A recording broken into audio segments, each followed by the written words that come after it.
Welcome to the channel, or thank you very much for returning if you've been here before. I'm Dan Weiss, creator and owner of MFile Music Theory and Songwriting.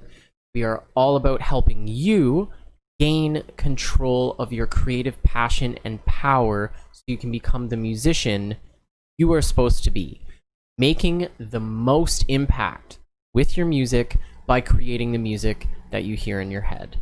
Be sure to subscribe to the channel and turn on that little bell notification so you don't miss my super amazing, ultimate, life-changing content when it comes out.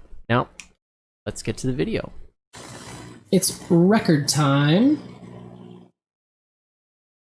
This is definitely one of the most influential records for me in a ton of different ways. This week's record is Chicago Transit Authority.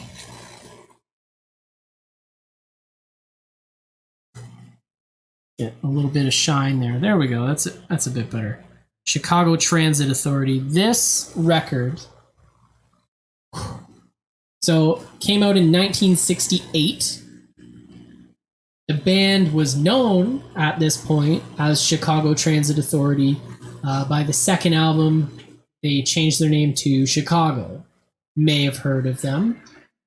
They definitely hold some kind of Guinness record with like #1 hits or some kind of crazy thing, or I don't know. They're up there in terms of how much music they put out.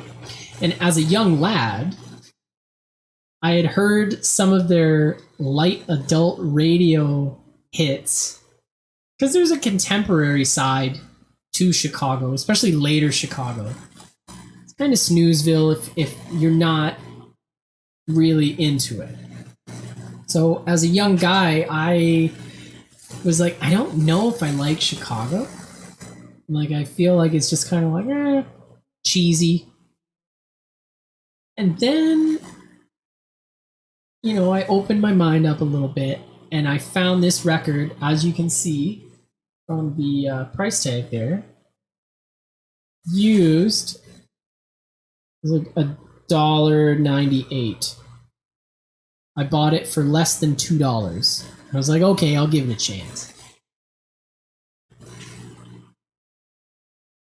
Go up to my room, throw it on the record player, have a thought, and this blew me away. The first song is called Introduction, and it is musically complex. And there's a horn section that is like a dedicated part of the band. They do complete gymnastics. They take you on a ride, and they're all dudes from music school. Like, they met in music school and made this crazy band, and it was like this psychedelic, progressive rock, but also like funky, like, I don't even know, jazz infused. It's a fusion band. Like, it's really hard to nail down exactly what it is. But the guitar player, Terry Caff, he's one of my favorite guitar players. His approach and his tone, like, he caught Hendrix's attention in 1968.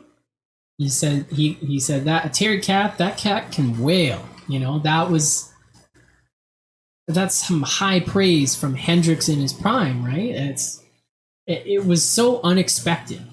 This album just like took over my life, and I studied it endlessly. And I remember having Chris Bruder, who was the keyboard player in the Alto Biles.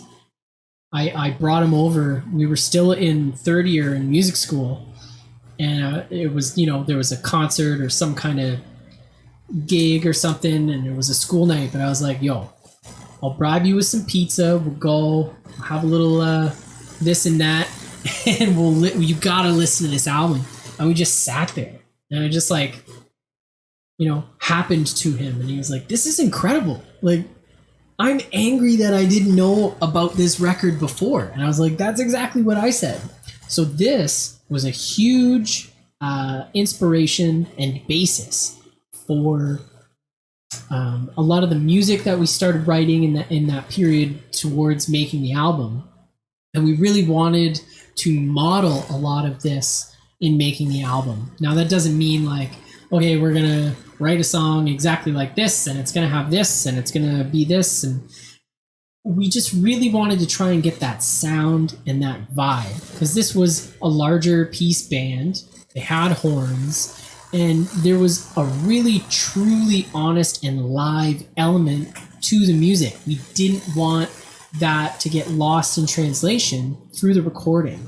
So this became like a guidepost for us. This was just like a musical compass in a lot of ways. And it's a very timely album. Like, it very much speaks to that time. 1968 was a very crazy time in music and in America. And it's so important.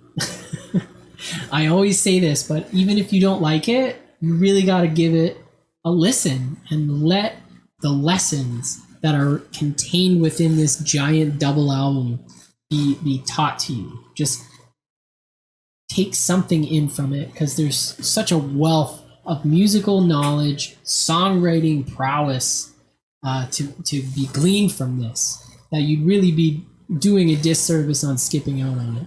Chicago Transit Authority. Maybe you've heard Make Me Smile or Saturday in the Park and thought, oh, okay, whatever. You will turn this record on and it will rip your face to shreds, and you'll be glad that it did. So Chicago Transit Authority, 1968. It's one of my favorites of all time.